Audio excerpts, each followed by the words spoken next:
This video alone could absolutely save your fantasy football season. I'm going to be running a fantasy football mock draft, giving you the worst players, yes, even big name players that could absolutely bust. You need to be aware of this. I'll tell you who they are and why they could bust. A very, very, very important fantasy football podcast here for you today. I'm excited to dive in. You know how we start. We start off with the latest news and notes.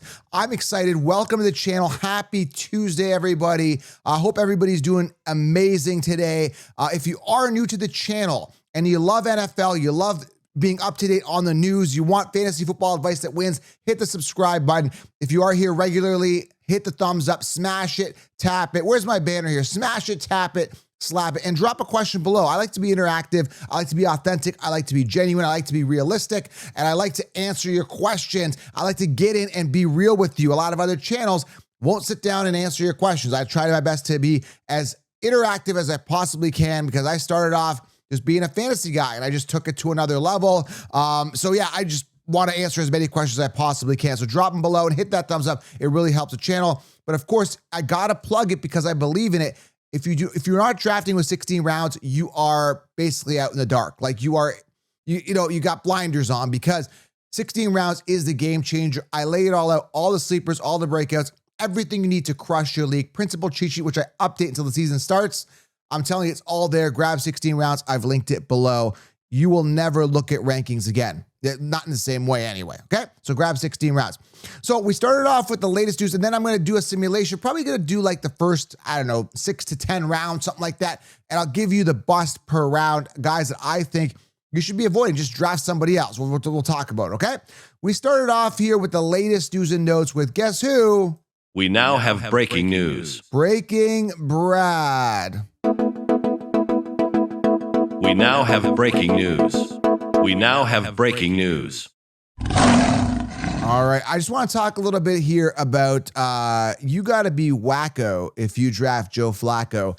Cleveland Browns quarterback Joe Flacco is the best pure thrower among the team's 4 quarterbacks, in the opinion of, it's another one of those beat writers, who adds that the veteran steadiness and experience have made him a valuable addition. Flacco has been the respect of the locker room, per Jackson, who writes, one of the writers, who writes that re-signing Flacco was a smart move no matter how many games he starts for the team in 2025. So it looks like he's leading the pack there in Cleveland. It's crazy because if we're not in 2012 anymore and it's Joe Flacco that could get the start, it's that experience that just kind of shines in the locker room. A lot of young guys, so he's kind of standing out. Could be interesting. Could be interesting for the receivers, the running backs, particularly as they get to run more. Judkins could be a great pickup this year if he gets more opportunities to run, which if Flacco's starting could be good for him, okay? Arizona Cardinals running back Marvin Harrison Jr. is expected to, quote, make a jump. Apparently he's doing really good. He's bulked up, and him and Kyler Murray have been connecting. So, this is interesting. There's a different confidence about him from what I'm hearing on the street here. The boots on the ground, feet on the street are telling me that, there's a different confidence with him, which is good. I like him. He's typically around 3 ADP. He's a guy that I've got trending up. I like Marvin Harrison Jr. better than some other options there coming off in the early rounds, which we'll talk about, okay? Atlanta Falcons tight end Kyle Pitts is dealing with some leg issues still. Will not work out with other NFL tight ends this week. Okay, that's the thing. That's what you're going to get with Kyle Pitts. He's not reliable. He's always hurt. I don't trust him. I understand his value is really good this year in fantasy drafts. When you're looking at a tight end, he's coming off later.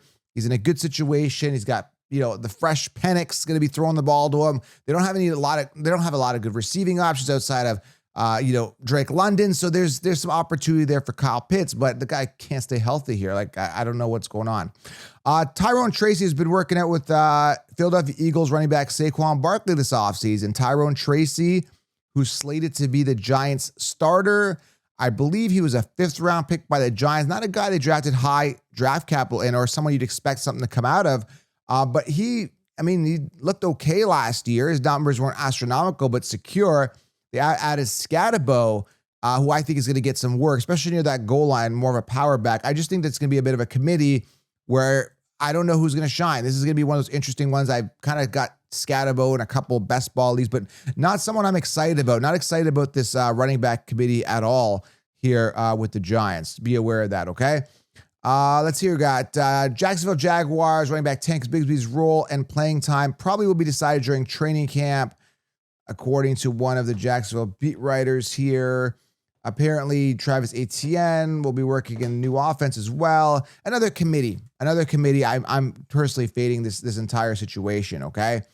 And that's pretty much it. There's one more thing here. Kenny Pickett news. Cleveland Browns wide receiver Deontay Johnson said that he believes that Kenny Pickett is the leading candidate for starting quarterback job this offseason. So, again, we kind of talked about that. I don't know, man. I just don't really believe in the Pickett. When you look at some of these quarterbacks that had years to wow us and were not wow, I don't expect anything out of them. I really don't. So that goes with Kenny Pickett and some of the other guys we're talking about. Okay. So that's it for breaking news. We now have breaking news. I want to get right to the show here. So let's pull up a simulation here. And I want to talk about the worst possible player per each round. Okay. Now, last year I told you the worst possible player for round one, for example, was Christian McCaffrey, and he was the first overall pick. I said, do not draft. People are like, you're crazy. Put that guy in a straitjacket. He's nuts. How could you even say that? And then like round three was like Ayuk and Debo were crazy picks round three. And it just goes on and on and on, right?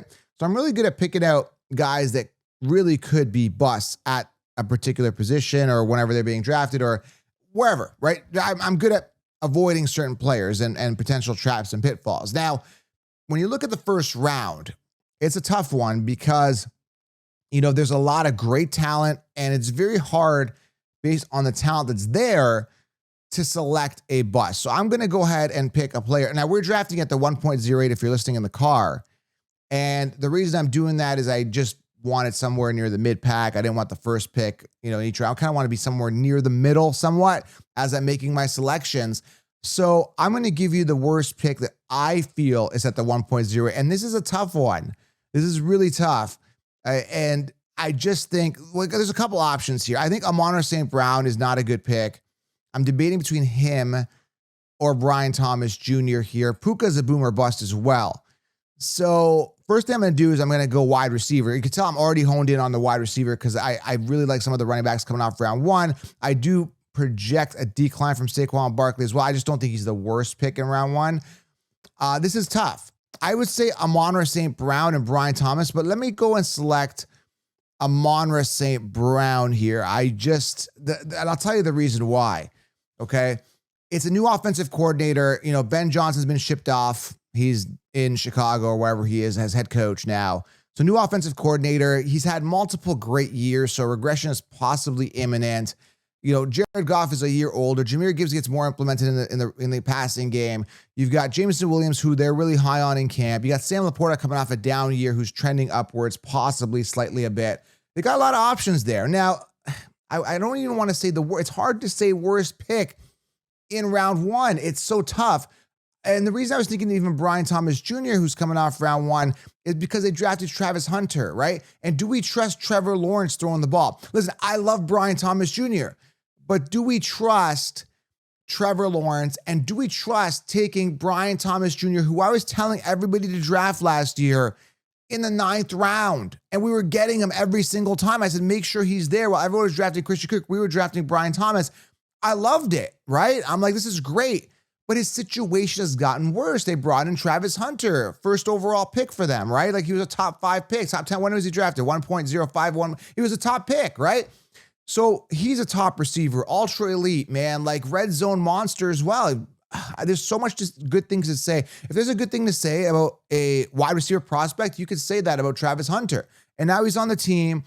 It's going to dip into Brian Thomas Jr.'s volume. So I don't know. I wouldn't do it. I would not grab Brian Thomas, and Amon-Ra St. Brown just feels too safe. There's no ceiling there. There's nothing that you're going to get there where he's going to take off and just have like a Jamar Chase type season like last year. So I don't like boring, especially in the first round. Okay. So that's my thoughts. I think Amon-Ra, I'm giving you a bonus, Brian Thomas, which again, he's showing here coming off round 2, but he typically comes off round 1. Okay. Now, round 2. I'm going to give you, and then there's Rashee Rice right there. So it doesn't necessarily mean I have to select. I guess that does mean I have to select them. So I'm going to go with my pick here. I think Rashee Rice is a terrible pick. And he falls to round 3, but he typically comes off round 2. I'm going to go here with, it's kind of funny, right? Like there's 2 options I really don't like here. There's a ton of options I don't like in round 2. The worst, there's a lot of bad options. You got to be careful. Round 2 is a trap. I want to heed my warning, guys. Round 2 is a trap. If you get 16 rounds, make sure you grab it because it is a trap. But let me give you guys a couple players here that I don't like. And one of them, you guys are going to think I'm crazy, is Ladd McConkey. I'm just going to keep doubling down on this. And there's other guys I don't like. I think Brock Bowers is a huge waste of a pick because it's an entirely different situation. I think T. Higgins is probably the worst. There's a lot of bad picks. But let me just pick on Ladd McConkey. Let me tell you why I'm avoiding him. It's very, very simple, guys, when you look at Ladd McConkey and why I'm avoiding here in round 2. It's because they added Trey Harris. It's because they added Hampton. It's because they added Najee. It's because they had nobody else last year to throw the ball except for Ladd McConkey, and he's not a true one. He was a true one last year because there was nobody else there. It's a different offense now, okay? And similar to the Brian Thomas junior situation, it's like we were getting this guy. Don't be a donkey. Make sure you draft Ladd McConkey. I scream this. I amplify this on my podcast. That's why if you're new, you got to subscribe because you're going to know who the sleepers are, who's going to crush it, right? Great value last year. I'm not paying a second round for a guy who is a slot receiver who's only, and here's another thing. I want you guys to be aware, okay? Let's just say, there's no Trey Harris. Let's say the situation looks the exact same. Ladd McConkey, I looked at it, had 112 targets. That put him 23 in targets. That is not a lot of targets. 23 amongst wide receivers, that is. So that is not a lot. I want a top 10, top 15 type volume receiver, especially when I'm paying a second round pick. Similar to T. Higgins, if you go Google T. Higgins stats, right? And he peaks at 109, 110 targets. He's coming off a pinnacle year last year, touchdown-wise, statistically, right? He's not going to see 10 touchdowns this year, right? It was just a great year. So when I look at Ladd, I look at Higgins, their ceiling doesn't match their ADP. Does that make sense? Let me say this so you guys understand. The ceiling of some of these wide receivers coming off in round 2, example, T. Higgins, example, Ladd McConkey, the ceiling of what they can get volume-wise, example, Ladd McConkey, 112 targets, which put him 23rd, example, T. Higgins, 110 targets, which he peaks out at. That volume does not justify a second-round ADP. I want to make this clear, yet the mainstream are always going to tell you to settle in the second round. Don't do it. There's a ton of great wide receivers later, example, Ladd McConkey, Brian Thomas Jr. last year, that are going to outperform earlier round wide receivers. Example, Deebo Samuel Ayuk last year. If we were to go back right now to last year I said to you, get Ladd McConkey and Brian Thomas Jr. and fade and have Ayuk and Deebo, everyone would say, I would rather have Deebo and Ayuk is what everybody would say. I would tell you otherwise. Get Ladd McConkey and Brian Thomas Jr. last year. And that's exactly what I did in 16 rounds. That's why you guys got to grab it, because you're going to see things that other people don't see. Do you understand what I'm saying? You're going to see things that other people don't see. And that's what I'm all about. I want you guys to actually win your leagues, all right? So going back to this, I would say Ladd McConkey, I don't trust him. I have to elaborate on the second round because a lot of people don't get it. They're like, oh, how do you not draft Ladd McConkey? He's the one. Possibly, yes. I just got to give you all the caveats, okay? All right, let's move on. Round 3, the worst pick to get now, based on what's available right now, I think there's a ton of terrible picks here. We got, Trey McBride, Jonathan Taylor. I don't trust Breece Hall. I think Lamar takes a decline this year. Bucky's safe, but I'm going to make a pick here that I think is the worst for this round. And I'm just trying to take a look at who's available. And I'm going to go here, and he comes off round 3 to 4, but I'm going to select him because he's the next available tight end on this particular situation is George Kittle. I'm not, and here's the thing, right? Like there's a lot of injuries to that team last year, and he was just a beneficiary. It was George Kittle. I always want to, emphasize this. You always want to wait on tight end. There's a ton of other tight ends you can stack later that could easily outperform George Kittle. The tight end position is not that important to me, even in a tight end premium, because as long as I'm getting 10 points out of my tight end, which I always end up doing with mid to late round tight ends, I'm good, right? Because some of these tight ends get drafted early and they end up busting. So you definitely don't want that. Example, Sam Laporta last year, coming off second round. The year before, again, we're going back to this. And again, the 16 rounds trumps again. It's like Laporta was coming off, in his rookie year, round 10. I told you, make sure Sam Laporta is your 1. Last year, coming off in and around here, early round 2, everyone was jumping on him. I said, that's a waste of a pick. Sure enough, Sam Laporta both busted.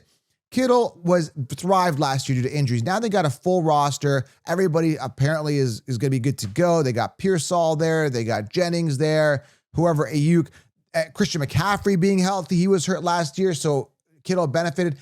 He won't have that again. Similar to guys like Brock Bowers, new offense. Again, everything changed. I'm seeing busts all in and around here. Okay, I'm not going to give you every single one of them here, but I'm going to tell you there's a lot of red flags, and it's just a different situation. So nobody else is teaching this stuff, and it just blows my mind that they will continue to tell you copy and paste rankings, knowing full well that the situations have changed. The quarterbacks have changed. Other receivers are brought in.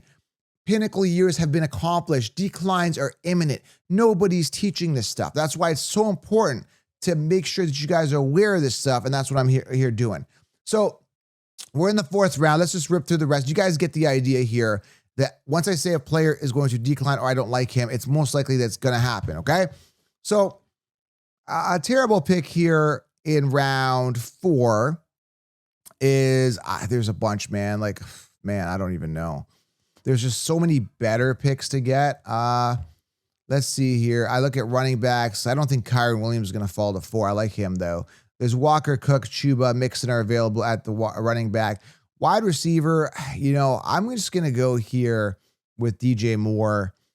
Simply, and as you noticed here, what I've started to build is a terrible team because I've got no running back depth. And if I'm starting to look at running back, you are looking at the David Montgomerys, Aaron Jones, DeAndre Swift, Tony Pollards, and James Connors of the world in and around this round 5 ADP. You've missed out. You have missed out. This is why it's so important to go top heavy running back. And there's a slew and a whole amount of wide receivers later. So again, you got to be cautious. You got to be aware. So I'm going to do maybe 2 more rounds here of picks. I've given so much value here in these early rounds. I know I've saved a bunch of people's leagues already. Let's do a couple more rounds here. Maybe we'll go to round 7. But the worst pick here I went DJ Moore. Oh, by the way, the reason DJ Moore, I don't trust Caleb Williams. He's out there partying. Even if he has a good year, there's a ton of volume, a ton of other receivers there. I think Roma Duzzi takes a step up. They drafted Loveland with a high draft capital at the tight end position, who's a receiver in his own right and a red zone target. DJ Moore's another guy that just lacks the ceiling. I'm not excited about him. A good player, just not overly excited. All right. And then when you're looking at round 5 here, where are we? Round 5 now. There's a ton of bad picks. I'm going to go with James Conner, who is going to fall off the cliff this year. He's lucky he even finished the season last year. Trey Benson takes a step up. Give me Benson later. He is overdue to take over this job. I can't believe James Conner is still in the NFL. He was a backup like 10 years ago almost to Le'Veon Bell, and it's always been a mediocre player. I don't like him at all. He's not a good player. Now we're in round 6. Give me a bad player here. I'm just going to go with a boring... Oh, man, I don't even know. There's a bunch of boring tight ends here. Evan Ingram, Njoku, Geno Smith. Geno Smith is a terrible pick here. I'm going to go with him. I don't know what people are expecting out of Geno Smith. Lacks upside, lacks everything. But, we do need a running back. Oh, we got one. We got Connor. One more bad pick here to wrap this up. I'm going to go here with, it's bad. Tony Pollard or Swift is kind of what I'm talking about. They're all bad. Wide receivers are bad here. Stephon Diggs is kind of next on Q. Roma Duzzi. There's a lot of bad. I mean, a quarterback. Let's go Caleb Williams here because we do need a quarterback. Okay. So I just kind of wanted, let's just recap this, why this is a bad team. Amon-Ra St. Brown is super safe. Vlad McConkey's coming off a pinnacle year with an entirely new offense. It's going to look different. He may see some volume, but I just don't, way too expensive. George Kittle thrived off injuries last year, a healthy CMC, a healthy offense, more receivers fully engaged this year. I don't see it. Again, wait on tight end, period. DJ Moore, another I don't trust Caleb Williams type situation. James Conner is off a fall-off year. I can't believe he's still in the league. Geno Smith is just boring, sucks. Miami's going to be different, especially if Tyreek Hill gets going. Tyreek Hill was off last year, so I just don't trust him. And then Caleb Williams, they are more secure quarterbacks that you can get and trust. I do see the ceiling of Caleb Williams. I just don't trust Caleb Williams at round 7. So are you guys seeing something here? It's just, you got to look at the red flags. Like, there's so many wasted picks here. Let's look at some other guys here in round 7. David Montgomery, why would, he's coming off a little bit earlier, actually. I'm surprised he fell to 7 here. But what a waste of a pick getting a running back 2 guaranteed. Chuba Hubbard, I don't trust. Omarion Hampton is solid. He comes off a little bit earlier, but he's got to contend with Najee. Najee tends to come off in and around rounds 5 to 7 as well. I can't believe he's still on the board. Yeah, he's still kind of next on cue, but typically comes off here 5 to 7 from what I've seen in best ball. Najee is just a waste of a pick as well. But I'm just seeing a lot of like regression players. Like Adams comes off typically round 3. I don't trust that situation as well. I don't trust his age. I don't like wasting on an early round pick on a potential wide receiver too. And guys that are coming off early, like Rashee Rice round 2, Xavier Worthy round 5 is where he comes off. 2 and 5 or 3 and 5 are when they're coming off. Nobody knows who the one is, right? And it's like, are they going to see enough volume? It's a disaster. So there's a ton of players you got to be careful for this year. But I just wanted to give you a good idea of some of the worst players in those early to mid rounds that you need to be cautious of and why. All right. So if you are new to the channel, if this is making sense to you, subscribe, thumbs up, and make sure you guys go grab 16 rounds. You go experience it. You guys will like it, and you'll never look back to rankings, and things will start clicking, and you'll be light years ahead of all the people, all the sheep in your league. All right. Hope you enjoyed the show. Do not draft these players. They are busts, the ones I mentioned. Could they take off? Some of them could, but once you have that many red flags, something on your radar is going to say, like, I got to be cautious. There's just better players to draft. All right. Subscribe, thumbs up. Have yourself an outstanding day. Hope you enjoyed the video. Do not draft.